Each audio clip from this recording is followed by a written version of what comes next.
Ashoka academy chairman Ashok sir మరి గత 48 గంటలుగా కూడా ఆయన ఆమరణ నిరాహార దీక్ష చేస్తూ ఉన్నాడు. ఏదైతే గురుకులకు సంబంధించినటువంటి పోస్టులు గ్రూప్ 2లో 2000 పోస్టులు, గ్రూప్ 3కి సంబంధించినటువంటి 3000 పోస్టులతో పాటు ఇతరులు నిర్వహించినటువంటి గురుకుల ఏదైతే పోస్టులు ఉన్నాయో దాంట్లో కేవలం 6000 పోస్టులు మాత్రమే భర్తీ చేసి మిగతా ఉన్నటువంటి 3000 పోస్టులను కూడా తక్షణమే భర్తీ చేయాలన్నటువంటి ఒక ఉద్దేశంతో పాటు ఇమ్మీడియట్గా టెట్ను కూడా నిర్వహించాలి. అంతేకాకుండా డిఎస్సి పోస్టులను కూడా పెంచాలన్నటువంటి ఉద్దేశంతో 48 గంటలుగా ఆయనే నిరాహార దీక్ష చేస్తూ ఉన్నాడు. ఒకానొక సందర్భంలో ఆయనను అరెస్ట్ చేసి కూడా జైలుకు తీసుకెళ్ళినటువంటి స్టేషన్ కూడా తీసుకెళ్ళినటువంటి సంఘటన కూడా చూసుకోవచ్చు. ఇప్పుడైతే ఇక్కడ ఉన్నటువంటి అపార్ట్మెంట్ మన దగ్గర ఉన్నాం, అశోక్ సార్కి సంబంధించినటువంటి అపార్ట్మెంట్ దగ్గర పెద్ద ఎత్తున కూడా పోలీసులు కూడా మోహరించి ఉండడం జరిగింది. ఇక్కడ ఆ ఇంట్లోనే ఆయనే ఈ రోజుకు 3వ రోజు ఆయన ధర్నా చేయబట్టి అక్కడికి ఎవరు కూడా అలౌడ్ చేయట్లేదు. పోలీసులు పెద్ద ఎత్తున కూడా ఇక్కడికి వచ్చి గేట్ దగ్గర కూడా వెయిట్ చేస్తూ ఉన్నారు. ఇంతకు ముందే ఎవరైతే BSP chief RS Praveen Kumar sir కూడా ఆయనను పరామర్శించేందుకు కూడా వెళ్ళడం జరిగింది. ఆయన యొక్క ఆరోగ్య పరిస్థితి రోజు రోజు క్షీణిస్తూ ఉంది. ఆయన షుగర్ తోటి బీపీ తోటి ఆల్మోస్ట్ ఆయన బాధపడుతున్నట్టుగా కూడా అక్కడ ఉన్నటువంటి ఎవరైతే వాళ్ళ మిస్సెస్ కూడా చెప్తా ఉంది. అయినప్పటికీ కూడా ఇక్కడ కూడా ప్రభుత్వం కానీ ఇక్కడ ఉన్నటువంటి ఎవరు కూడా అధికారులు కూడా స్పందించట్లేదు. ఆయన ఎన్ని రోజులైనప్పటికీ కూడా నేను ఖచ్చితంగా కూడా ఈ నిరాహార దీక్షను కంటిన్యూ చేస్తాను. ఏదైతే ప్రభుత్వం స్పందించినటువంటి పక్షంలో మేము ఎక్కడి వరకైనా కానీ సిద్ధంగా ఉంటాం. అంతేకాకుండా రానున్నటువంటి పార్లమెంటు ఎన్నికల్లో ఖచ్చితంగా కూడా స్టూడెంట్స్ దగ్గర నుంచి పెద్ద ఎత్తున మా యొక్క నిరసన వ్యక్తం చేస్తామని చెప్పేసి హెచ్చరిస్తూ ఉన్నాడు. ఇప్పటికైనా స్పందించాలని చెప్పేసి ఒక పక్కన విద్యార్థి సంఘ నాయకులు, మరొక పక్కన ఎవరైతే బాధితులు ఉన్నారో బాధితుల పక్షాన ఉన్నటువంటి వాళ్ళు కూడా మరి వాళ్ళ యొక్క నిరసనను మాత్రం ఆ విధంగా కొనసాగిస్తాను. చూద్దాం మరి ఆర్ఎస్ ప్రవీణ్ కుమార్ గారు ఈరోజు మాట్లాడేటువంటి ఆయనతో ఏ విధమైనటువంటి డిస్కషన్ చేస్తారు, బీఎస్పీ పార్టీ ఇక్కడ ఉన్నటువంటి అశోక్ సార్కి ఏ విధంగా మద్దతు ఇస్తుంది, అంతేకాకుండా రేపు జరగనున్నటువంటి ఎన్నికల సందర్భంలో కూడా స్టూడెంట్స్కు ఏ విధమైనటువంటి గైడ్లైన్స్ విడుదల చేస్తారు ఇక్కడ ఉన్నటువంటి వాళ్ళు. ఎందుకంటే ఇప్పటికే పెద్ద ఎత్తున కూడా గత ప్రభుత్వం ఎట్లాంటి నోటిఫికేషన్ ఇవ్వకుండా ఎట్లాంటి ఉద్యోగాలు ఇవ్వకుండా ఉద్యోగులను నిరుద్యోగులను చాలా ఇబ్బంది పెట్టినటువంటి సంఘటనలు కూడా చూసుకోవచ్చు. కానీ ఇప్పుడు కూడా ఇదే ప్రభుత్వం కూడా ఇట్లానే చేస్తూ ఉంది. అసలు టెట్ నిర్వహించట్లేదు. అంతేకాకుండా జీవో 46ను కూడా పూర్తిగా రద్దు చేయాలి. గ్రూప్ 2లో 2000 పోస్టులతో పాటు గ్రూప్ 3లో మరి 3000 పోస్టులు ఉన్నాయి. అంతేకాకుండా మరో పక్కన డిఎస్సి పోస్టులను కూడా పెంచాలన్నటువంటి ఒక ఉద్దేశంతో ఈ రోజైతే ఆయనే అశోక్ సార్ అయితే నిరాహార దీక్ష చేస్తూ ఉన్నాడు. మరి ఉదయం నుంచి ఆల్రెడీ సాయంత్రం వరకు నైట్ వరకు కూడా పోలీసులు ఇదే ప్రహార కొనసాగుతూ ఉంది. ఎవరు కూడా అలౌడ్ చేయట్లేదు. లోపల కనీసం పలకరిద్దామన్నటువంటి పరిస్థితుల్లో కూడా ఎవరు కూడా అలౌడ్ చేయట్లేదు. లోపల వాళ్ళ పరిస్థితి అయితే ఏ విధంగా ఉందనేది కూడా తెలియనటువంటి పరిస్థితి.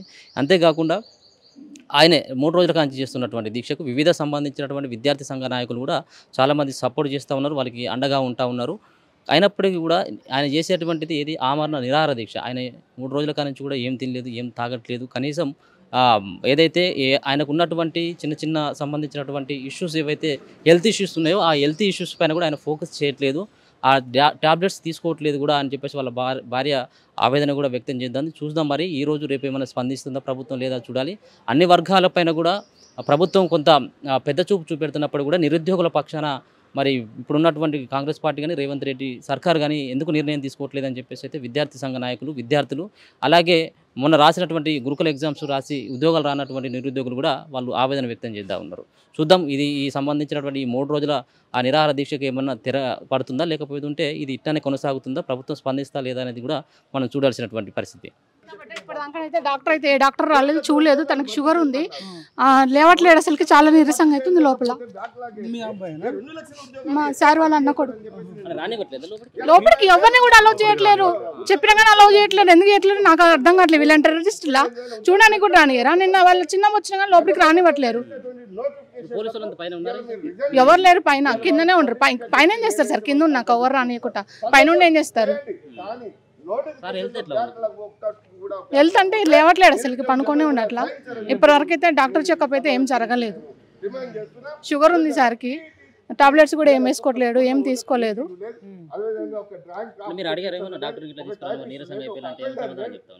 చెప్పాం ఆల్రెడీ మార్నింగ్ నైట్ మధ్యరాత్రి దగ్గర 2 గంటలకు వచ్చి ఎట్లుందంటే ఇప్పుడైతే ఏమొద్దు, మార్నింగ్ అయితే డాక్టర్ని తీసుకొచ్చి చూపియండి, తనకి షుగర్ ఉంది, అసలు లేవట్లేడు అని చెప్తే మరి ఇప్పటిదాకా అయితే ఎవరిని తీసుకురాలేదు.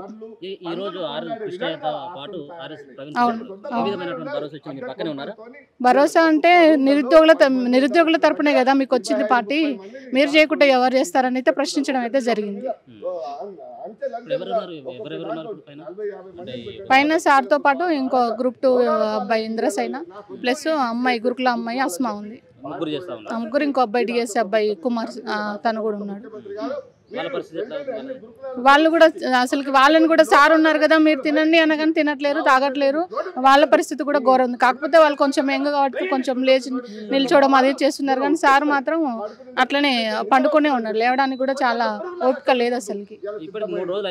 అవును అవును చేస్తాడంటే వచ్చినాక చేస్తాడంటే తన ప్రాణాలను కూడా అంకితం చేస్తా ఉంటున్నాడు. తీసుకుంటారేమో తీసుకొని కాంగ్రెస్ గవర్నమెంట్ ఆ సార్ ద్వారానే గవర్నమెంట్ వచ్చింది. తన కోసం తన ప్రాణాలు గవర్నమెంట్ కోసం ప్రాణాలు అర్పిస్తున్నామో అర్పించనియండి.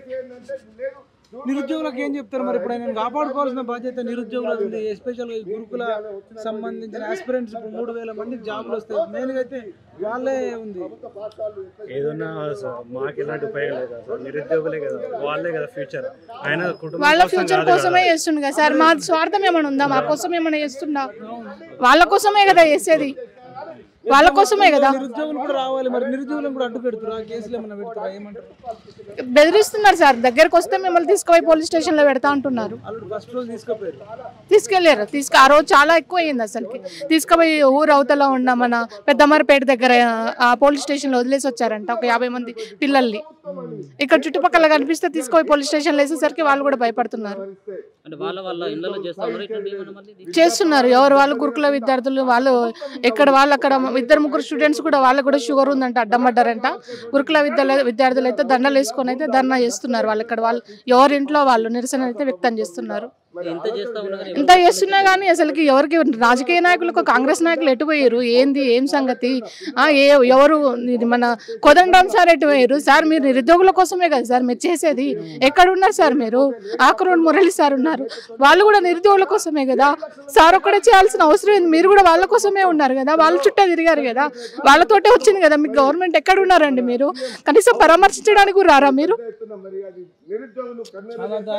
ప్రభుత్వం పట్ల చూసారు కదా, సొంతం అక్కడికి వెళ్ళి వచ్చాడు, లోపలికి రానియట్లేరంట. మా పాప వచ్చి చెప్పినా కానీ లోపలికి పంపించట్లేరు, రానియట్లేరు. నిన్న కూడా సిఐ పర్మిషన్ ఇచ్చిన తర్వాతనే వాళ్ళ పిన్నిని లోపలికి పంపించారు. రాత్రి టైం 3-4 ఉంటారు, అది కూడా గేట్ దగ్గరనో లిఫ్ట్ దగ్గరనో ఉండి లోపలికి రానియట్లేరు. ఏముంది నిరంకుశన పాలన అని, అదే దాన్ని ఎట్లా పంపించినా దానికంటే ఎక్కువనే ఉంది ఇది. ఇంకా దారుణమైన పరిస్థితులు ఇదండి. కనీసం డాక్టర్ని చూపియండి ఒకసారి, షుగర్ టెస్ట్ చెప్పాను. మార్నింగ్ కూడా చెప్పాను, నేను కానిస్టేబుల్కి చెప్పాను. మరి ఇప్పటిదాకా అయితే ఎవరు రాలేదు, తీసుకురాలేదు.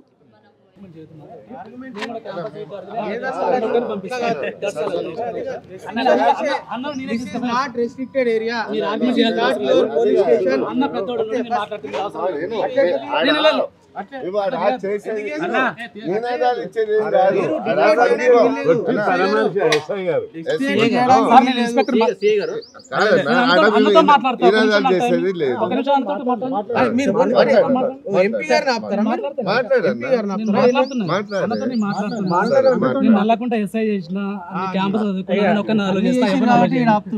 క్లియర్. సార్ సార్కి నేను డైరెక్షన్ చూపిస్తాను.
అధ్వానం చేస్తున్నారు మీరు.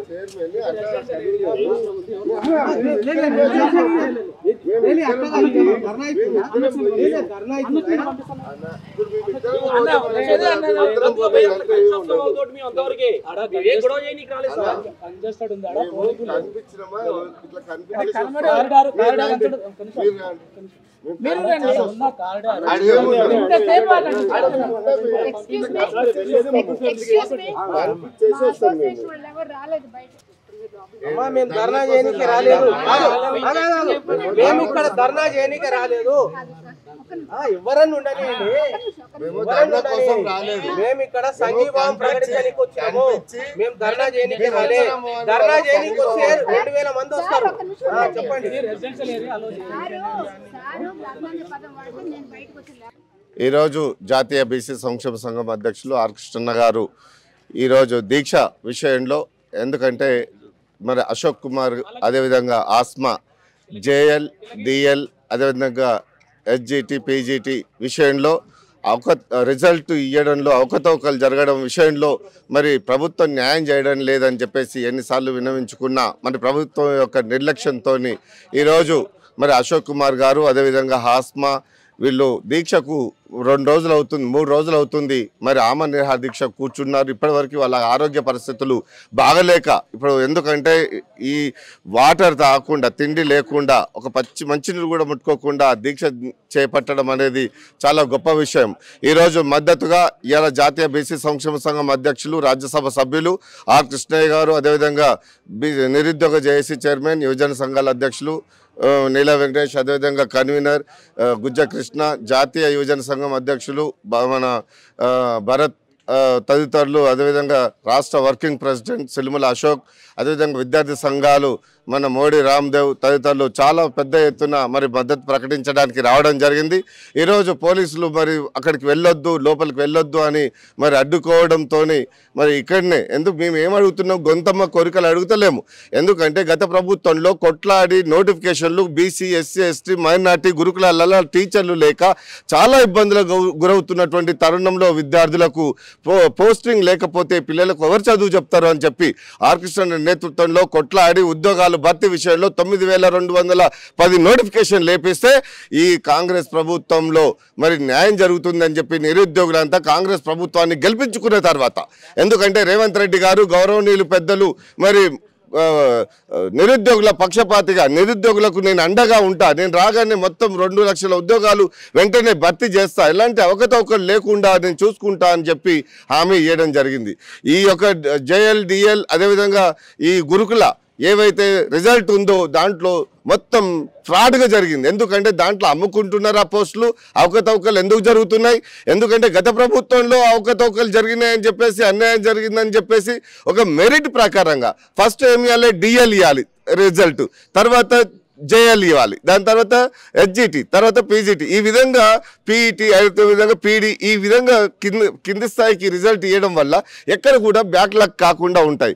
నోటిఫికేషన్లు లేవరో మర్రా కొట్లాడి నోటిఫికేషన్ లేపించుకున్నాక కూడా రిజల్ట్ ఇవ్వడంలో అవకతవకలు జరిపితే నిరుద్యోగులు ఇలా తిండి తినలేక, పెళ్లిళ్ళు చేసుకోలేక, ఇంటికాడ అప్పు సప్పు తెచ్చి, నాయన ఊర్లో వ్యవసాయం సరిగా పండలేకపోయినా కానీ ఇలా 1,00,000 రూపాయలు అప్పులు తెచ్చుకొని ఇలా హైదరాబాదు, దిల్సుఖ్నగర్, అశోక్ నగర్, గాంధీ నగర్లో రూమ్లు వేల రూపాయలు పెట్టి రూమ్లు తీసుకొని కిరాయికి ఉండి తిండి తింటే నిద్ర వస్తుందని చెప్పి తిండి తినకుండా ఎంగేజ్మెంట్ అయితే ఎంగేజ్మెంట్లు ఆపుకొని ఉద్యోగం వచ్చినాక పెళ్లి చేసుకుందామని, అదేవిధంగా పెళ్లి ఏజ్ బారైపోతున్నా కానీ ఇలా నోటిఫికేషన్ల విషయంలో ఇంత అవకతవకలు జరిగితే ఏ విధంగా నిరుద్యోగులు కంటి నిండా తిండి తింటాడు, కంటి నిండా నిద్రపోతారని ప్రశ్నిస్తున్నా.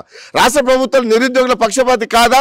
నిరుద్యోగులకు ఇవాళ డైరెక్ట్ జేఎల్ వదిలేసి పీజీటీ రిజల్ట్ ఇవ్వడంలో ఒక్కొక్కరికి 3 ఉద్యోగాలు 4 ఉద్యోగాలు వచ్చాయి. 4 ఉద్యోగాలు రావడం వల్ల వాళ్ళు చేసేది ఏంటి? ఒకటే ఉద్యోగాలు. డిఎల్ వచ్చిందంటే డిఎల్లో జాయిన్ అవుతారు, జేఎల్ ఇవన్నీ హెచ్జిటి పీజీటీ ఇవన్నీ వదిలిపెడతారు. కాబట్టి ఇవన్నీ ఏమైపోతున్నాయి? బ్యాక్లాగ్ వెళ్ళిపోతున్నాయి. దీంట్లో 9,210 వేస్తే ఇలా 4,000 కూడా ఫుల్ఫిల్గా నిలడం లేదు.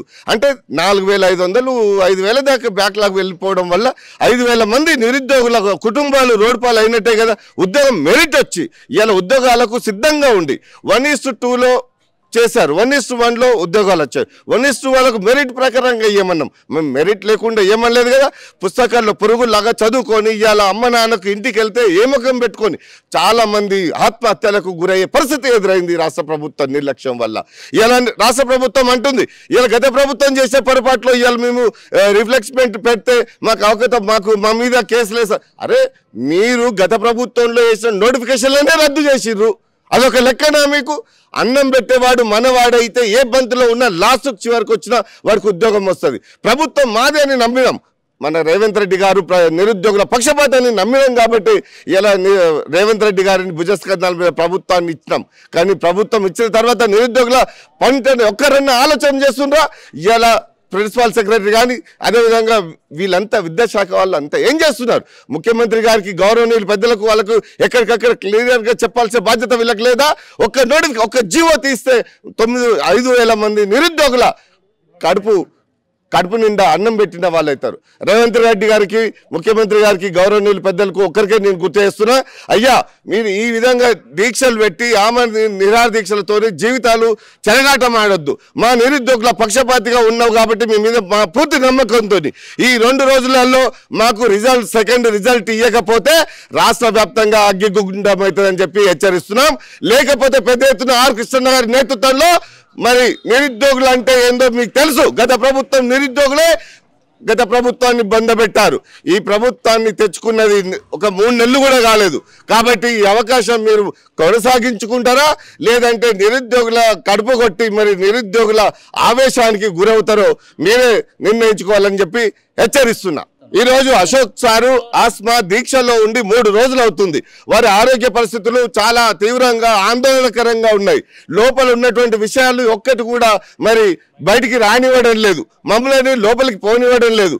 అక్కడ ఉన్నటువంటి పరిస్థితుల్లో ఇవాళ అశోక్ సార్ కానీ ఆస్మాకు కానీ ఏదైనా అవకతవకలు జరిగితే ఆరోగ్య పరిస్థితి విషమించేస్తే దానికి పరిణామం రాష్ట్ర గవర్నమెంట్ అదేవిధంగా మరి తదితర అధికారులదే బాధ్యత అని చెప్పి డిమాండ్ చేస్తున్నాం. ఉద్యోగులకు జరిగినటువంటి అన్యాయం మీద ఈ అవకతవకల మీద అశోక్ సారు మరి నిరాహార దీక్ష చేపట్టినటువంటి దానికి మేము సంఘీభావం తెలవడానికి బీసీ సంఘం తరపున ఆర్ కృష్ణ వెంబడి మేము అందరం వస్తే పోలీసులు ఇక్కడ లోపలికి పర్మిషన్ ఇస్తున్నారు. మరి ఈ ప్రభుత్వానికి మేము ఒకటే చెప్పదలుచుకున్నాం, ఈ ప్రభుత్వాన్ని నిరుద్యోగులు సంకన మరి సంచేసుకొని ఊరూరు తిరిగి మరి ప్రచారం చేసి ప్రభుత్వాన్ని తీసుకొచ్చింది. మళ్ళా ఈ ధర్నాలు ఈ రాస్తారోకల కోసమని ఈ ప్రభుత్వాన్ని మేము అడగదలుచుకున్నాం. ఏమిటికి ఇంకా ఈ నిరుద్యోగులను ఇంకా ముంచదలుచుకున్నారు? మీరు తక్షణమే ఏవైతే అవకతవకలు అయినాయో ఆఫీసర్ల మీద చర్యలు తీసుకొని నిరుద్యోగులకు న్యాయం చేయాలి. మరి అశోక్ సార్కు మరి మీరు ఎమ్మటే న్యాయం చేయాలి. లేని ఎడల అశోక్ సార్కి ఏమన్నా అయినా ఎడల మరి ఆర్ కృష్ణ ఆధ్వర్యంలో పెద్ద ఎత్తున ధర్నాలు రాస్తారోకలు చేస్తాం. మళ్ళా పోలీసుల దిగ్బంధాలు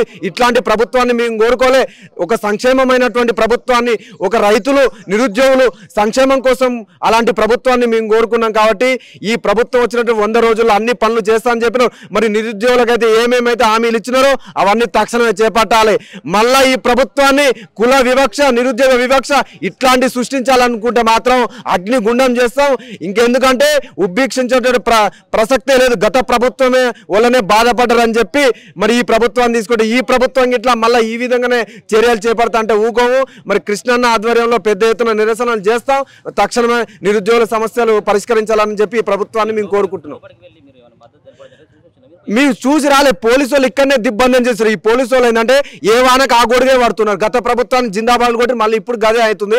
ఈ పోలీసు వాళ్ళు ఇట్లాంటి చర్యలు మానుకోవాలి. ఎందుకంటే మేము పోలీసు వాళ్ళకు ఇట్లా రిక్రూట్మెంట్ కోసం కొట్లాడినాం, ప్రతి క్షణం మరి సంక్షేమం కోసం కొట్లాడినాం. కరోనా టైంలో జీతాలు లేకపోయినా మేము కొట్లాడినాం. ఇక్కడ మేము సంఘీభావం తెలుపుతానికే మేము లోపలికి పోతున్న తరుణంలో ఇక్కడనే దిగ్బంధం చేసి మమ్మల్ని లోపలికి పోనిస్తలేదు. ఓన్లీ కృష్ణనే లోపలికి పోనిస్తారు. మిగతా నాయకులు నీల వెంకటేశ్వర, గుజ్జా కృష్ణ ఎవరిని లోపలికి పర్మిషన్ ఇలాంటి వ్యవస్థను మేము కోరుకోలే. ఇలా పోలీసుల దిగ్బంధం ఇట్లాంటి వ్యవస్థను మేము ఒక సంక్షేమమైనటువంటి వ్యవస్థను మాత్రం మేము కోరుకున్నాం.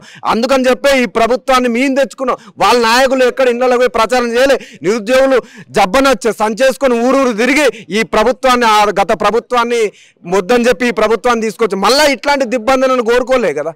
ఇట్లాంటి మేము అనుకోలే, ఊహించుకోలే. మళ్ళీ ఒక సంక్షేమమైనటువంటి అభివృద్ధి ప్రదంగా నిరుద్యోగులకు న్యాయమైనటువంటి ఈ రాష్ట్రంలో ఖాళీగా ఉన్నటువంటి ఉద్యోగాలన్నీ భర్తీ చేస్తారని వచ్చిన మళ్ళా నిరాహార దీక్షలు ఈ విధమైనటువంటి మేము కోరుకోలేదు. మళ్ళీ ఆత్మ బలిదానాలు మేము అన్ని కోరుకోలేదు. కొత్తమైన ప్రపంచాన్ని కోరుకున్నాం. ఎందుకంటే మిగులు సంక్షేమ బడ్జెట్లు తెలంగాణ మళ్ళీ ఈ తెలంగాణలో ఇట్లాంటి వ్యవస్థ వస్తుందని మేము ఊహించలేదు. కాబట్టి ఈ ప్రభుత్వం ఎమ్మటే దీనికి బాధ్యులైనటువంటి కఠిన చర్యలు తీసుకొని మరి నిరుద్యోగులకు న్యాయం చేయాలని చెప్పి ఈ ప్రభుత్వాన్ని మేము కోరుకుంటున్నాం. ఈరోజు నిరుద్యోగుల పక్షాన గత 3 రోజుల నుంచి అన్నం తినకుండా నీళ్లు ముట్టకుండా నిరుద్యోగులకు న్యాయం జరగాలని చెప్పేసి లోపట అశోక్ సార్ దీక్ష చేస్తుంటే ఆ దీక్షకు మద్దతుగా మా విద్యార్థులందరం కూడా కదిలి వస్తుంటే కూడా ఈరోజు ఇక్కడ గేటు బయట ఆపేసే పరిస్థితి ఉంది. ఎందుకంటే గతంలో తెలంగాణ రాష్ట్రంలో నిరుద్యోగులందరికీ అన్యాయం జరుగుతుందని చెప్పేసి ఆ రోజు పెద్ద ఎత్తున నిలదీసి ఉద్యమాలు చేసి రాష్ట్ర ప్రభుత్వాన్ని పడగొట్టింది మీరు మర్చిపోయారని చెప్పేసి కూడా మేము హెచ్చరిస్తా ఉన్నాం. ఎందుకంటే ఈ రోజు లోపల నిరుద్యోగుల పక్షాన దీక్ష చేస్తున్నటువంటి అశోక్ సార్కి మద్దతుగా మేము వెళ్తే మీకు ఏంటి ప్రాబ్లం అని చెప్పేసి కూడా మేము హెచ్చరిస్తా ఉన్నాం. ఉద్యోగాలు ఇస్తానికి చేత కాదు, నిరుద్యోగులను ఇంకా రోడ్ల మీద పడేస్తా ఉన్నారు. ఒక్కొక్కరు 35 సంవత్సరాలు వచ్చినా కూడా పెళ్లిళ్ళు చేసుకోకుండా రోడ్ల మీద పట్టాలు పట్టుకొని తిరుగుతా ఉన్నారు. మీ ప్రభుత్వం ఏం చేస్తుంది? 3 నెలల్లో ప్రతి ఒక్క నిరుద్యోగికి ఇచ్చినటువంటి హామీని నెరవేర్స్తా అని చెప్పేసినటువంటి ప్రభుత్వం ఈ రోజు 3 నెలలు గడుస్తూ ఉన్నది. మీరు ఎందుకు నెరవేర్చలేకపోతే నిరుద్యోగుల ఆశలు మొత్తం నీరు గారిపోతా ఉండే, వాళ్ళ ఏజ్ దాటిపోతుంది, పెళ్లిళ్ళు లేవు, ఏం లేవు, ఇంటికి వెళ్ళిన పరిస్థితి. ఈ రోజు హాస్టళ్లలో తినక డబ్బులు కట్టలేక ఈ రోజు హాస్టల్ పైన రోడ్ల మీద తిరుగుతున్నటువంటి పరిస్థితి ఈ రోజు నిరుద్యోగ పక్షాన ఉన్నది. కాబట్టి ఈ నిరుద్యోగుల కోసం మద్దతుగా ఈ రోజు అశోక్ సార్ దీక్ష చేస్తా ఉన్నారు. ఆ దీక్షకి ఖచ్చితంగా మేము మద్దతు తెలియజేస్తాం. పోలీసులు ఎంత ఆపినా సరే మా ఉద్యమాన్ని మాత్రం రాష్ట్ర ప్రభుత్వం తక్షణమే స్పందించి మా నిరుద్యోగుల పక్షాన శుభవార్త చెప్పే వరకు కూడా మేము ఉద్యమం చేస్తామని చెప్పేసి కూడా మేము హెచ్చరిస్తా ఉన్నాం. వికారాబాద్ నుంచి వచ్చాము మేము. మాకు గురుకులాల్లో చాలా అన్యాయం జరుగుతుంది. రీలింగ్విష్మెంట్ ఆప్షన్ అయితే ఇవ్వాల్సిందే. ఎందుకంటే ఒక్కొక్కరికి 4-5 జాబులు వచ్చినాయి. సో వచ్చిన వాళ్ళు ఏం చేస్తారంటే అన్నిటికీ అటెండ్ అయ్యారు. అటెండ్ అయ్యేసరికి కింద ఉన్న పోస్టులన్నీ ఖాళీ అయిపోయినాయి. ఆ ఖాళీ పోస్టులను నింపాలంటే ఏం చేయాలి? 1:2లో వచ్చిన వాళ్ళందరూ ఇక్కడ వచ్చాము మేము. ఆ 1:2లో ఉన్న వాళ్ళందరికీ కూడా న్యాయం చేయాలని కోరుకుంటున్నాం.